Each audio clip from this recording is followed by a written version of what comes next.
अद्भुत है, क्योंकि जो भक्ति है ना, ये कभी अकेली नहीं आती। भक्ति की बेल पर प्रेम के पल्लव लगते हैं, प्रेम के पत्ते लगते हैं, प्रमाण सहित बताते हैं। आपने सुना होगा कि जब कोई किसी से प्रीति करता है ना, तो उससे एक विशेष जुड़ाव हो जाता है। वो उसके चिंतन ना भी करे, वो उसके बारे में ना भी सोचे, स्वतः चिंतन होता है उसका। रामचरितमानस कहती है, बिन परतीति होए नहीं प्रीति। जब तक विश्वास नहीं होता तो प्रीति नहीं होती। जिसे विश्वास हो जाता है उसे प्रीति भी हो जाती है। प्रीति बिना नहीं भक्ति दृढ़ाई। अगर कोई कहे मैं भक्ति तो करता हूं लेकिन मुझे अपने इष्ट से प्रेम नहीं है, तो बेमानी सी बात करता है, क्योंकि उसकी भक्ति दृढ़ हो ही नहीं सकती जब तक उसके हृदय में अपने इष्ट के प्रति प्रेम नहीं है। क्योंकि भगवान अपनी इस भक्ति को देने में कंजूसी बरतते हैं। क्यों बरतते हैं? क्योंकि जिसको वो ये प्रेमा भक्ति दे देते हैं, उसका दास बनना पड़ता है प्रभु को। वो प्रभु जिनकी माया सबको बांधती है, वो प्रभु जिनकी माया सबको नाच नचाती है। हम सभी जानते हैं, यशोदा माँ के आगे प्रभु कांपने लगते हैं। माँ कहती, रुक ठहर जरा, तुझे मैं अभी बांधती हूँ। और वो आके कांपने लग जाते हैं, बंधने के लिए तैयार हो जाते हैं। गोपियां छोटे छोटे काम कराती हैं और कहती हैं, कान्हा तुझे माखन देंगे, लेकिन जरा नाच कर तो दिखा। अच्छा जरा ये पाट यहां से उठाकर तो लेकर आ। छचिया भर छाछ पे गोपियां नाच नचाती हैं। ये ऐसी प्रेमा भक्ति है जो भगवान को भक्त का दास बना देती है। तो आप ही सोचिए, कौन ऐसा होगा जो रूखी सूखी भक्ति करना चाहेगा। श्री गुरु महाराज जी कहते हैं, क्या तुमने कभी कोई ऐसा पहलवान देखा है जो अखाड़े में तो उतर जाए पर उसका खुद का शारीरिक बल ना हो, वो किसी और के बल के आधार पर अखाड़े में कूद जाए? क्या होगा? हार जाएगा, चोट लगेगी। क्या तुमने किसी ईमानदार परीक्षार्थी को देखा है जो परीक्षा देने तो जाए लेकिन पढ़कर ना जाए, ज्ञान अर्जन कर ना जाए, किसी और के बल पर चला जाए? ईमानदार परीक्षार्थी की बात कर रहे हैं। किसी और के बल पर वो परीक्षा को पास नहीं कर सकता। संसार के ऐसे बहुत से उदाहरण हैं। ठीक इसी प्रकार साधकों बड़ी मार्के की बात है। जिस भक्त का जितना ज्यादा भीतर से अपने गुरु के साथ जुड़ाव होता है, जितना उसका दृढ़ संबंध होता है, पावन पवित्र वो प्रीति होती है अपने सद्गुरु के साथ, उसके जीवन में फिर चाहे बाहर कुछ भी हो उसे कोई फर्क नहीं पड़ता। लाटू अद्भुतानंद बन गए। लक्ष्मण मल्ला जो साधारण सा भक्त सिर्फ अपनी गुरु की प्रसन्नता के लिए जीता था, वो महान अवस्था को प्राप्त कर गया। गिरी जो सदा बस गुरु के आगे पीछे, मेरे गुरु बस किसी तरह प्रसन्न रहें, मैं क्या कर दूं, क्या सेवा करूं, उसे कोई फर्क नहीं पड़ता। साथ के शिष्यों ने कितना अध्ययन कर लिया है, किसकी पदोन्नति हो गई है, कौन रिद्धि सिद्धियों को प्राप्त कर गया है, कोई मतलब नहीं और ना उसे चाहिए। सच्चे भक्तों के तो स्वप्न में भी कोई देवदूत आ जाए और कहे कुछ चाहिए, कुछ लेना चाहते हो, कोई सिद्धि चाहिए, तो भी वो सहजता से कह देते हैं जो देना होगा हमारे गुरुदेव दे देंगे, हमें किसी और से कुछ नहीं चाहिए। कैसी परम अवस्था! ये भक्ति जब प्रेम में डूब जाती है तो ऐसी अवस्था प्राप्त होती है। लेकिन आप क्या उसे भक्ति कहेंगे जिसके भीतर प्रेम का पल्लव ना फूटे? आप क्या उसे गुरु का सच्चा शिष्य कहेंगे जो ये तो कहे मुझे श्री आशुतोष महाराज जी मिले हैं, मुझे पूर्ण गुरु मिले हैं, लेकिन फिर भी उसके जग के बंधन ना छूटे? तो आप कह सकते हैं ये गुरु से प्रेम करता है। एक तरफ प्रेम करता हो और एक तरफ वो संसार में भी आसक्त हो, ये विपरीत बातें हैं। और आज इतिहास की एक ऐसी ही घटना को हम श्रवण करेंगे जो हमें इन सभी तथ्यों पर बहुत स्पष्टतः ये दर्शन कराएगी कि साधक के भीतर यदि भीतर प्रेमा भक्ति ना हो, वो भीतरी जुड़ाव ना हो, वो कहने को तो दरबार में चलता फिरता दिखता है, लेकिन उसका क्या हश्र होता है। महात्मा बुद्ध के शिष्य वज्जीपुत्र अपने जीवन के लगभग 20 बसंतों को अपने भिक्षा पात्र में डाल चुके थे। सिकंदर की तलवार में भी क्या धार होगी जो उनके क्रांतिकारी विचार हुआ करते थे। उन्होंने एक अच्छा खासा समय गुरु दरबार में बिताया, लेकिन गुरु ने तो प्रेम किया, वो शायद प्रेम नहीं कर पाए, भीतर से वो जुड़ाव नहीं हो पाया। इसीलिए संसार के आकर्षण ने उन्हें प्रभावित कर दिया और वो आकर्षण इतना ज्यादा उन पर हावी हुआ कि रात रात भर सो नहीं पाते थे। बस वही चीज उनके ऊपर हावी होती थी। और कई बार तो जब आरंभिक समय था तो मन से कई बार भावना उठती थी और प्रार्थना उठती थी, गुरुदेव मुझे बचा लो। गुरुदेव ऐसा लगता है जैसे गिद्धों और चीलों के बीच में कोई छोटी चिड़िया फंस जाती है और उसकी ची ची की आवाज कोई नहीं सुन पाता। गुरुदेव ऐसा लगता है द्रौपदी के समक्ष तो केवल एक दुशासन था, पर मानो मुझ पर तो सारे कौरव ही टूट पड़े हों। मेरी रक्षा करो गुरुदेव, मेरी रक्षा करो। तो कई बार ऐसा भी होता कि मन कहता, क्या है ये अध्यात्म का मार्ग, कितना नीरस, यहाँ कितना अकेलापन है, कौन है हमारे साथ, कोई भी तो नहीं, किसको जाकर अपने मन की बात कहें। और अब मैं थक चुका हूं, अब मैं नहीं चल पाऊंगा इस पथ पर, मैं नहीं चल पाऊंगा और मुझे यहां से चले ही जाना चाहिए। तो वही आत्मा कह उठती, रुक जा वज्जीपुत्र, रुक जा। विषय विकारों का जो आकर्षण होता है ना, ये सदा रहने वाला नहीं है, ये कोई कलंकित समय है, इसे निकल जाने दे। तू इस समय साधना प्रार्थना का संबल ले। लेकिन अगले ही पल उसके मन में विचार आता, नहीं नहीं, ऐसा कैसे हो सकता है, ऐसा नहीं हो सकता। उसके मन में फिर विचार आता, कितना कठिन पथ है, कितनी कठिनाइयां हैं, जरा सा आगे बढ़ने का प्रयास करो, फिर तूफान आ जाते हैं। मानो हर पल कोई चुनौती देता हो कि आगे बढ़कर तो दिखाओ। ये कैसा है, संसार में तो ऐसा नहीं होता। सत्य के पथ पर जो चलता है उसी को इतनी चुनौतियों का सामना क्यों करना पड़ता है। संसार में तो ऐसा नहीं होता, संसार में देखो सब कितने आराम से रहते हैं। वहीं उसकी आत्मा कहती, भटकाव तो सबके जीवन में आता है, तू अटक गया है, निकल बाहर। लेकिन वो निकलना ही नहीं चाहता था। कारण क्या था? क्योंकि जड़ें खोखली थीं। बाहर की आंधी ने पेड़ को हिला दिया था, और हिलाने के बाद क्या होता है? गुरु ने तो अंतर गगन में उड़ना सिखाया था।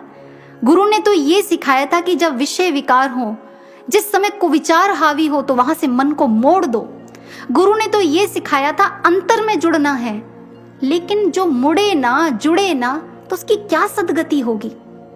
सज्जनों, बहुत से ऐसे साधक हैं जिनके मन में ऐसे प्रश्न उठते होंगे कि क्यों संकल्प को विकल्प मिल जाता है, क्यों जब इस पथ पर चलते हैं तो क्यों इतनी चुनौतियां आती हैं, क्यों हम आसानी से इस मंजिल को प्राप्त नहीं कर सकते, हम प्रेमी भक्त आसानी से क्यों नहीं बन सकते।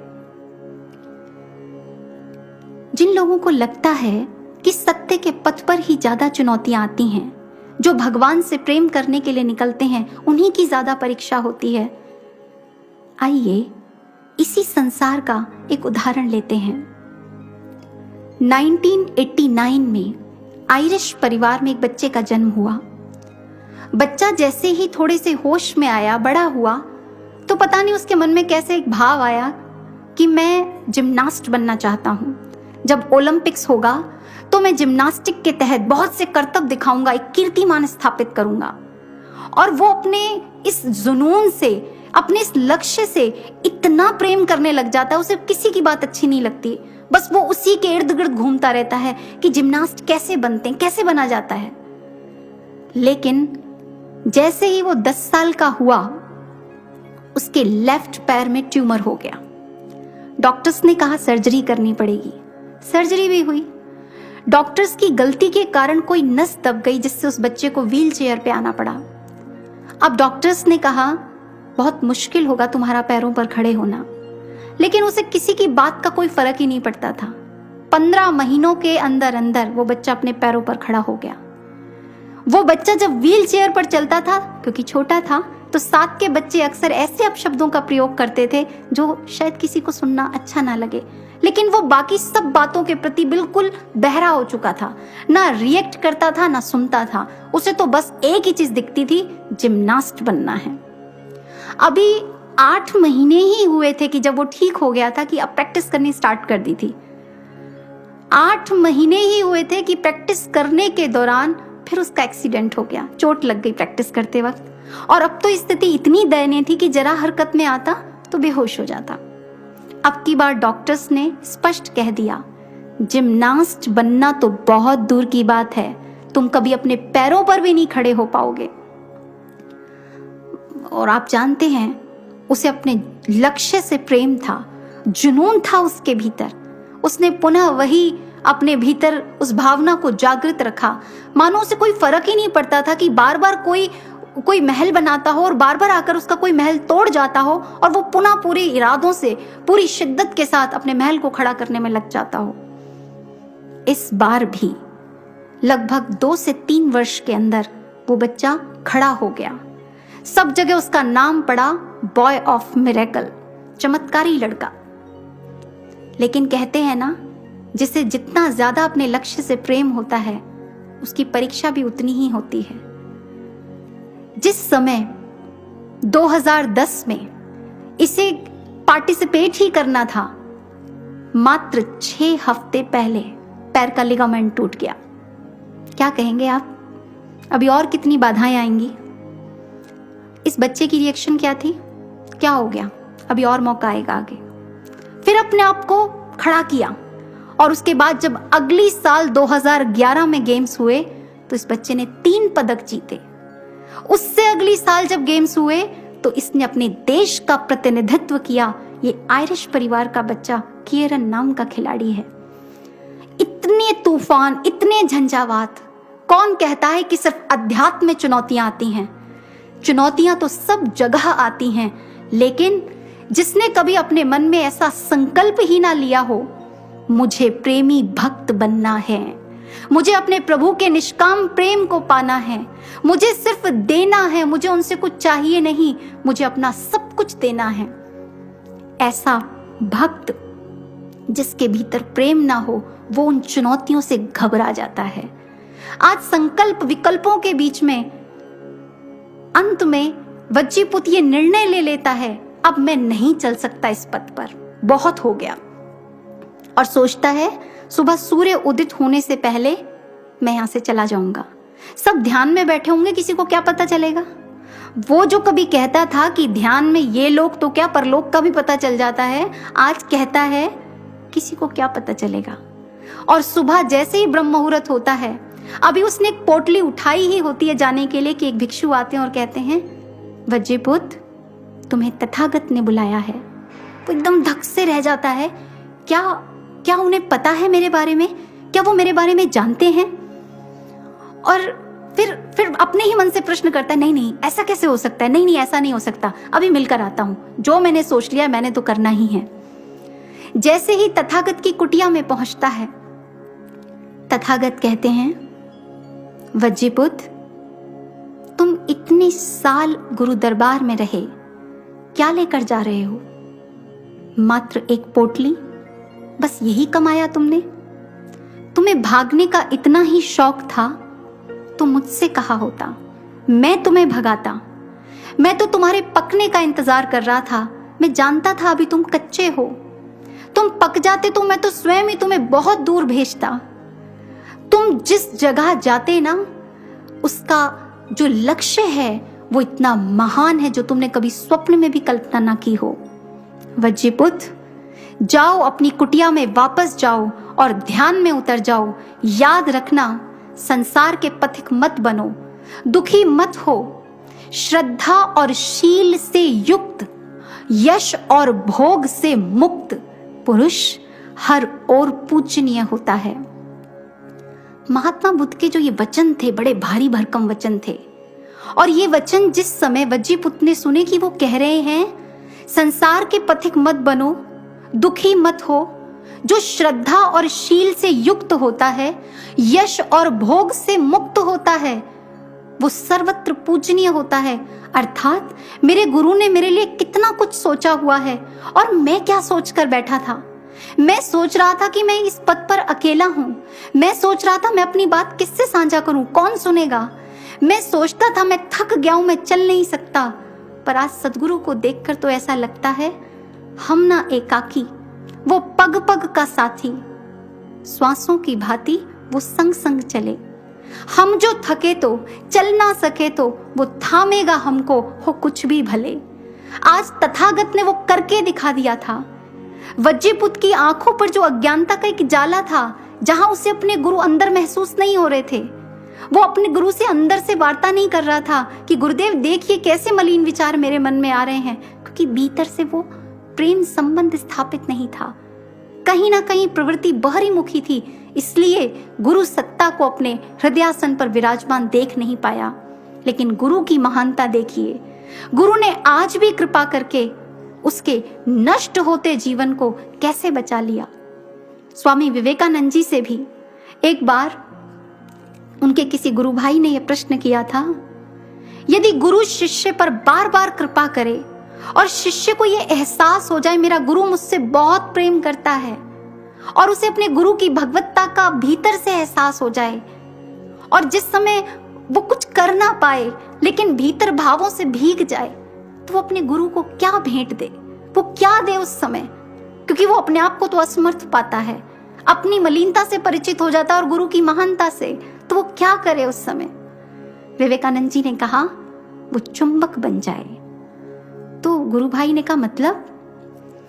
विवेकानंद जी कहने लगे, जब शिष्य भक्ति के पथ पर पांव रखता है ना, तो गुरु अपनी प्रत्येक क्रिया में चलना, उठना, बैठना, वाणी, आचरण, व्यवहार शिष्य के प्रति ऐसा हो जाता है कि उसमें इतना आकर्षण होता है, जैसे आप कह सकते हैं चुंबकीय आकर्षण।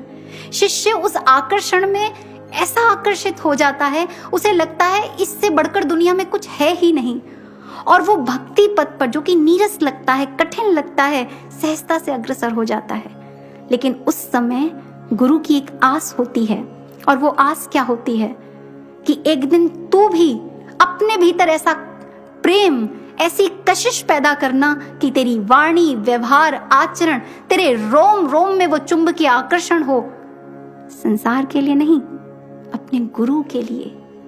तेरा गुरु तेरे पास खिंचा चला आए, तेरा गुरु तेरे बिना रह ना पाए, तेरे और तेरे गुरु के बीच में कोई दूरी ना हो। शिष्य अपने भीतर ऐसा चुंबकीय आकर्षण पैदा करे, वो अद्भुत प्रेम की अवस्था।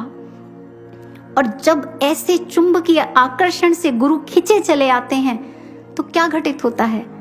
फिर जो घटित होता है वो असंभव होता है साधारण जनों के लिए, लेकिन शिष्य के लिए सब कुछ संभव हो जाता है। कैसे? इतिहास में शमीर नाम का एक भक्त आता है। ये ऐसा भक्त था जिसने अपने गुरु को रिझा लिया था। इसके भीतर ऐसा चुंबकीय आकर्षण था कि ये अपने गुरु को पूरी तरह से अपने हृदय में वास दे चुका था। गुरु और शिष्य एकमिक हो चुके थे मानो। और ये शिष्य थे श्री गुरु गोविंद सिंह जी के। श्री गुरु गोविंद सिंह जी ने उसकी भक्ति से प्रसन्न होकर एक बार कहा, शमीरे हम तुझसे बहुत प्रसन्न हैं, मांग क्या मांगता है? शमीर ने कहा, नहीं नहीं मुझे कुछ नहीं चाहिए, बस आपका दीदार, आपकी सेवा मिलती रहे, मुझे और कुछ नहीं चाहिए। प्रेमी शिष्य कभी ऐसे सेवा करता ही नहीं, वो अपने गुरु के सानिध्य में रहता है तो सिर्फ अपने गुरु के लिए, और कुछ नहीं चाहिए उसे। जब गुरु ने पुनः दोहराया, अरे वो तो मैं तुझे दे ही चुका हूं, दीदार भी, सेवा भी, सब कुछ तुझे मिलेगा, लेकिन मांग, तुझसे बड़ा प्रसन्न हूं मैं। तो शमीर ने बड़े सरल और सहज भाव से अपनी बात रखी। उसने कहा, गुरुदेव मैंने गुरु दरबार में सत्संग में एक बात सुनी है कि जो भक्ति पथ होता है बड़ा कठिन होता है, जन्मों जन्मों की यात्रा होती है, और उस पर भी विषय, विकार, मन ये अपने शत्रु बन जाते हैं। आज तो मुझे आप मिले हैं, आपके प्रति मुझे प्रेम भी है, क्या पता आगे क्या हो। अगर आप कुछ देना ही चाहते हैं ना तो कृपा करिए, मुझे इसी जन्म में अपना बना लीजिए, मैं आपको इसी जन्म में पाना चाहता हूँ। हे गुरुदेव मुझ पर कृपा कीजिए, मैं आपका निष्काम प्रेमी बनना चाहता हूँ। गुरु ने जैसे ही इस प्रार्थना को श्रवण किया, गंभीर हो गए और कुछ ना बोले। 2 दिन बीत गए। शमीर फिर दोबारा समक्ष आया, लेकिन कुछ मांगने के लिए नहीं, वो तो अपने सेवा कार्य में रत था। पुनः गुरु उसी अवस्था में वापस आए हों मानो, और प्रसन्नता की मुद्रा में कहा, शमीर हमने तुझे कहा था ना तू कुछ मांग, तू मांग ना, हम तुझसे बहुत प्रसन्न हैं।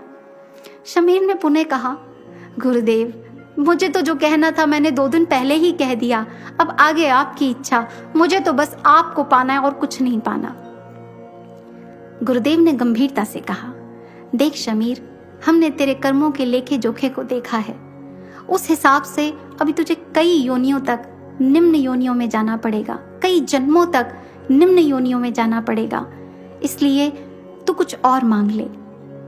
शमीर कहने लगा, सकल जग में पतित पावन तुम्हारा नाम जाहिर है, अगर मुझ एक पापी को प्रभु तारो तो क्या होगा। कृपा सिंधु मुझे अपना बना लोगे तो क्या होगा। किस नाचीज के दिल में फकत इतनी तमन्ना है कि चरणों से प्रभु अपने लगा लोगे तो क्या होगा। कृपा सिंधु मुझे अपना बना लोगे तो क्या होगा। आप मेरे कामिल मुर्शिद हैं, मेरे रब हैं, मेरे सब हैं।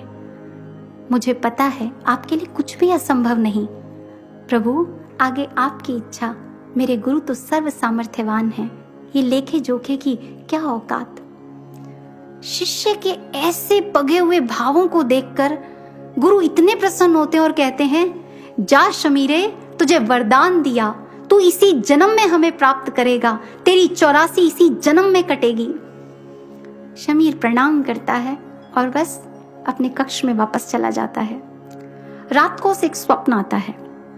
स्वप्न में वो क्या देखता है, वो एक श्वान की योनि में गया, उसके बाद मृत्यु को प्राप्त हुआ, सूकर की योनि में गया, फिर मृत्यु को प्राप्त हुआ और ना जाने कितने जीव जंतुओं की योनि को उसने भोगा, और अंत में जब मनुष्य तन को प्राप्त किया तो उसका बहुत बड़ा परिवार उस राज्य में अकाल पड़ गया, भूखमरी, जगह जगह भटक रहा है, भूख प्यास से व्याकुल। और किसी जंगल में जब अपने परिवार के साथ पहुंचा तो वहां एक पीलू का वृक्ष दिखाई दिया, वहां एक पीलू का वृक्ष नजर आया, और जब वहां उसने फल देखे तो वो उस पेड़ पर चढ़ गया। पेड़ पर चढ़कर फल तोड़ तोड़ कर अपने परिवार को देने लगा और खुद भी खाने लगा। अचानक उसका पांव एक कमजोर डाली पर पड़ गया और जिसके कारण वो नीचे गिर गया। उधर वो डाली से नीचे गिरा और उधर उसका स्वप्न टूट गया। जिस समय स्वप्न टूटा इतना घबराया हुआ था, ऐसा लगा उसके साथ सब कुछ साक्षात घटित हुआ हो। जब वो कुल्ला करने के लिए गया तो देखा उसके दांत में पीलू के फल का जो बीज था वो अटका हुआ था। उसके मन में 2 प्रश्न उठे। अगर ये स्वप्न हकीकत था तो मैं जंगल में कैसे पहुंचा।